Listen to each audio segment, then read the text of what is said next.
আসসালামু আলাইকুম গাইস, কেমন আছেন? আশা করি আল্লাহর রহমতে ভালো আছেন।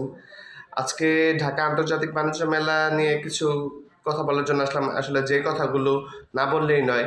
যেমন সারা বছর ব্যাপী আমাদের দেশের সাধারণ জনগণ অপেক্ষা করে যে আন্তর্জাতিক বাণিজ্য মেলা অনুষ্ঠিত হবে। এখানে বিভিন্ন দেশের বিভিন্ন স্টল, বিভিন্ন ধরনের পণ্য নিয়ে আসা হবে। ওইখান থেকে তারা ঘুরে দেখবে, এনজয় করবে, কেনাকাটা করবে।